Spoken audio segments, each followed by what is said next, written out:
Ketika Yoab anak Zeruya mengetahui bahwa hati raja merindukan Absalom, maka ia menyuruh orang ke Tekoa menjemput dari sana seorang perempuan yang bijaksana. Lalu ia berkata kepada perempuan itu, "Berlakulah pura-pura, berkabung, dan pakailah pakaian berkabung. Janganlah berurap dengan minyak, dan berlakulah seperti seorang perempuan yang telah lama berkabung karena seorang mati. Kemudian masuklah menghadap raja, dan berbicaralah kepadanya seperti ini." Lalu Yoab menaruh perkataannya ke dalam mulut perempuan itu. Ketika perempuan Tekoa itu masuk menghadap raja, sujudlah ia dengan mukanya ke tanah dan menyembah, sambil berkata, "Tolonglah, ya tuanku raja." Raja bertanya kepadanya, "Ada apa?" Jawabnya, "Ah, aku ini seorang janda, sebab suamiku sudah mati. Hambamu ini mempunyai 2 orang anak laki-laki. Mereka berkelahi di padang, dan karena tidak ada yang memisahkan, maka yang satu memukul yang lain dan membunuh dia. Dan sekarang, seluruh kaum keluarga bangkit melawan hambamu ini." Dan mereka berkata, "Serahkanlah orang yang membunuh saudaranya itu, supaya kami menghukum dia mati ganti nyawa saudaranya yang telah dibunuhnya itu, dan supaya kami memunahkan juga ahli waris itu. Mereka hendak memunahkan keturunanku yang masih tersisa itu, dengan tidak meninggalkan nama atau keturunan bagi suamiku di muka bumi." Lalu berbicaralah raja kepada perempuan itu, "Pulanglah ke rumahmu, mengenai engkau akan kuberi perintah." Perempuan Tekoa itu berkata kepada raja, "Aku dan keluargaku akan menanggung kesalahan itu, ya tuanku raja." Tetapi raja dan taktanya tak bersalah. Lalu berkatalah raja, "Jika ada orang yang mengatakan apa-apa lagi terhadap engkau, bawalah orang itu menghadap aku, maka ia tidak akan mengusik engkau lagi." Kata perempuan itu, "Kiranya raja ingat kepada Tuhan Allahmu, supaya si penuntut tebusan darah jangan terlalu banyak menimbulkan kemusnahan, dan supaya mereka jangan memunahkan anakku itu." Lalu berkatalah raja, "Demi Tuhan yang hidup, sehelai rambut pun dari kepala anakmu itu takkan jatuh ke bumi." Kemudian berkatalah perempuan itu, "Izinkanlah hambamu ini berkata sepatah kata lagi kepada tuanku raja." Jawabnya, "Katakanlah." Berkatalah perempuan itu, "Mengapa raja merancang hal yang demikian terhadap umat Allah? Oleh karena tuanku mengucapkan perkataan ini, maka tuanku sendirilah yang bersalah dengan tidak mengizinkan pulang orang yang telah dibuangnya. Sebab kita pasti mati. Kita seperti air yang tercurah ke bumi, yang tidak terkumpulkan. Tetapi Allah tidak mengambil nyawa orang, melainkan Ia merancang supaya seorang yang terbuang jangan tinggal terbuang daripadanya. Maka sekarang, aku datang mengatakan perkataan ini kepada tuanku raja, karena orang banyak itu telah menakut-nakuti aku. Sebab itu pikir hambamu ini, baiklah aku berbicara dahulu dengan raja, mungkin raja mengabulkan permohonan hambanya ini. Sebab raja akan mendengarkan aku, dan akan melepaskan hambanya ini dari tangan orang yang hendak memunahkan aku dan anakku bersama Semo dari milik pusaka Allah. Juga hambamu ini berpikir, perkataan tuanku raja tentulah akan menenangkan hati, sebab seperti malaikat Allah, demikianlah tuanku raja yang dapat membeda-bedakan apa yang baik dan jahat. Dan Tuhan Allahmu kiranya menyertai tuanku. Lalu raja menjawab, katanya kepada perempuan itu, "Baiklah, jangan sembunyikan kepadaku apa yang hendak kutanyakan kepadamu."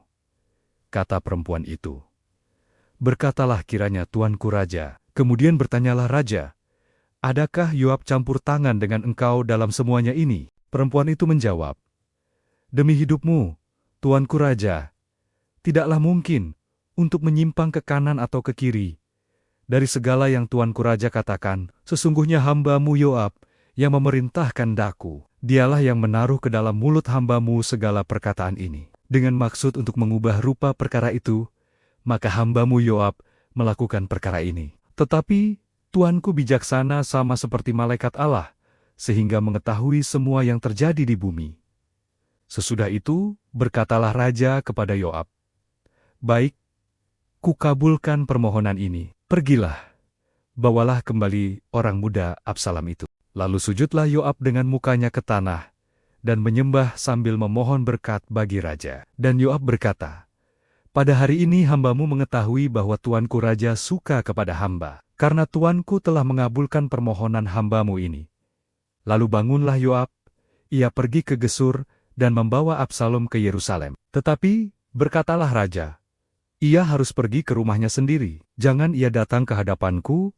Jadi pergilah Absalom ke rumahnya sendiri, dan tidak datang ke hadapan raja. Di seluruh Israel, tidak ada yang begitu banyak dipuji kecantikannya, seperti Absalom. Dari telapak kakinya, sampai ujung kepalanya, tidak ada cacat padanya. Apabila ia mencukur rambutnya, pada akhir tiap-tiap tahun ia mencukurnya, karena menjadi terlalu berat baginya, maka ditimbangnya rambutnya itu. 200 sikal beratnya, menurut batu timbangan raja. Bagi Absalom, lahir 3 orang anak laki-laki dan seorang anak perempuan, yang bernama Tamar.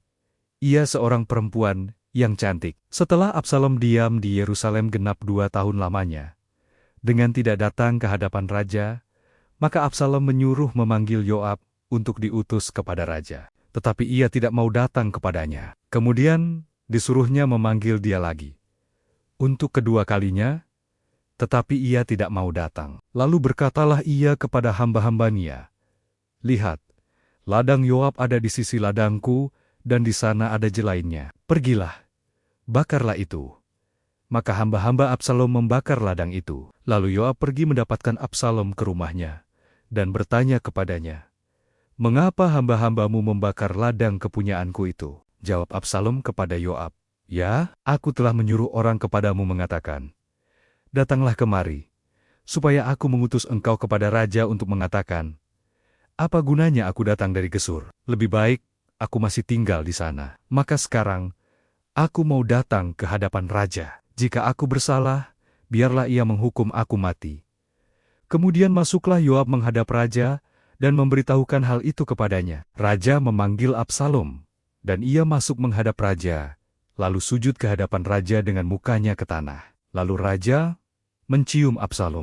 Sesudah itu Absalom menyediakan baginya sebuah kereta serta kuda dan 50 orang yang berlari di depannya. Maka setiap pagi, berdirilah Absalom di tepi jalan yang menuju pintu gerbang. Setiap orang yang mempunyai perkara dan yang mau masuk menghadap raja untuk diadili perkaranya, orang itu dipanggil Absalom dan ditanyai, "Dari kota manakah engkau?" Apabila ia menjawab, "Hambamu ini datang dari suku Israel anu," maka berkatalah Absalom kepadanya, "Lihat, perkaramu itu baik dan benar. Tetapi dari pihak raja, tidak ada seorang pun yang mau mendengarkan engkau." Lagi kata Absalom, "Sekiranya aku diangkat menjadi hakim di negeri ini, maka setiap orang yang mempunyai perkara atau pertikaian hukum boleh datang kepadaku, dan aku akan menyelesaikan perkaranya dengan adil. Apabila seseorang datang mendekat untuk sujud menyembah kepadanya, maka diulurkannyalah tangannya. Dipegangnya orang itu, dan diciumnya." Cara yang demikianlah diperbuat Absalom kepada semua orang Israel yang mau masuk menghadap untuk diadili perkaranya oleh raja, dan demikianlah Absalom mencuri hati orang-orang Israel. Sesudah lewat 4 tahun, bertanyalah Absalom kepada raja, "Izinkanlah aku pergi, supaya di Hebron aku bayar nazarku yang telah kuirarkan kepada Tuhan. Sebab hambamu ini, ketika masih tinggal di Gesur, di Aram, telah bernazar demikian. Jika Tuhan sungguh-sungguh memulangkan aku ke Yerusalem, maka aku akan beribadah kepada Tuhan." Lalu berkatalah raja kepadanya, "Pergilah dengan selamat." Maka berkemaslah Absalom dan pergi ke Hebron. Dalam pada itu, Absalom telah mengirim utusan-utusan rahasia kepada segenap suku Israel dengan pesan, "Segera sesudah kamu mendengar bunyi sangkakala, berserulah, Absalom sudah menjadi raja di Hebron." Beserta Absalom turut pergi 200 orang dari Yerusalem. Orang-orang undangan yang turut pergi tanpa curiga dan tanpa mengetahui apapun tentang perkara itu. Ketika Absalom hendak mempersembahkan korban, disuruhnya datang Ahitofel, orang Gilo itu, penasihat Daud, dari Gilo, kotanya. Demikianlah persepakatan gelap itu menjadi kuat. Dan makin banyaklah rakyat yang memihak Absalom. Lalu datanglah seseorang mengabarkan kepada Daud, katanya, "Hati orang Israel telah condong kepada Absalom." Kemudian Berbicaralah Daud kepada semua pegawainya yang ada bersama-sama dengan dia di Yerusalem.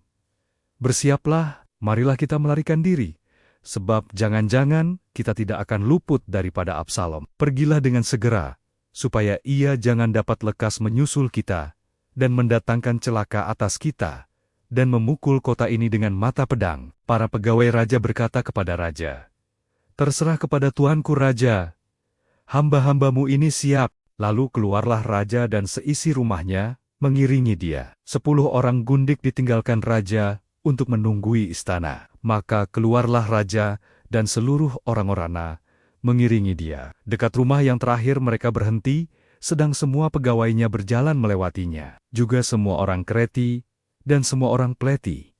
Juga semua orang Gad, 600 orang banyaknya, yang mengiringi dia sejak dari Gad, berjalan melewati raja. Lalu bertanyalah raja kepada Itai, orang Gad itu, "Mengapa pula engkau berjalan beserta kami? Pulanglah dan tinggallah bersama-sama raja, sebab engkau orang asing, lagi pula engkau orang buangan dari tempat asalmu. Baru kemarin engkau datang, masakan pada hari ini, aku akan membawa engkau mengembara bersama-sama kami. Padahal aku harus pergi entah kemana. Pulanglah dan bawalah juga saudara-saudaramu pulang. Mudah-mudahan Tuhan menunjukkan kasih dan setia kepadamu." Tetapi Itai menjawab, "Raja, demi Tuhan yang hidup, dan demi hidup tuanku raja, di mana tuanku raja ada, baik hidup atau mati, di situ hambamu juga ada." Lalu berkatalah Daud kepada Itai, "Jika demikian, berjalanlah lewat." Kemudian lewatlah Itai, orang Gad itu, bersama-sama dengan semua orangnya, dan semua anak yang menyertai dia. Seluruh negeri menangis dengan suara keras.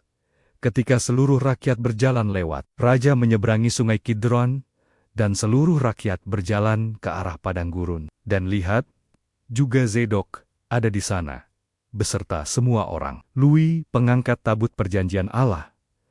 Mereka meletakkan tabut Allah itu, juga Abiatar ikut datang. Sampai seluruh rakyat dari kota selesai menyeberang. Lalu berkatalah raja kepada Zedok, "Bawalah tabut Allah itu kembali ke kota. Jika aku mendapat kasih karunia di mata Tuhan, maka ia akan mengizinkan aku kembali, sehingga aku akan melihatnya lagi, juga tempat kediamannya. Tetapi jika ia berfirman, 'Begini, aku tidak berkenan kepadamu,' maka aku bersedia, biarlah dilakukannya kepadaku apa yang baik di matanya."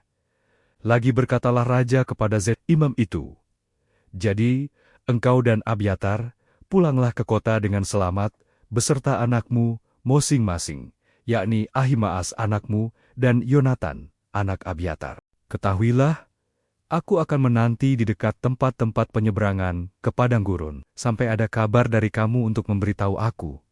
Lalu Zedok dan Abiatar membawa tabut Allah itu kembali ke Yerusalem, dan tinggallah mereka di sana. Daud mendaki bukit Zaitun sambil menangis. Kepalanya berselubung, dan ia berjalan dengan tidak berkasut. Juga seluruh rakyat yang bersama-sama dengan dia, masing-masing berselubung kepalanya. Dan mereka mendaki sambil menangis. Ketika kepada Daud dikabarkan demikian, Ahitofel ada di antara orang-orang yang bersepakat dengan Absalom, maka berkatalah Daud, "Gagalkanlah kiranya nasihat Ahitofel itu ya Tuhan."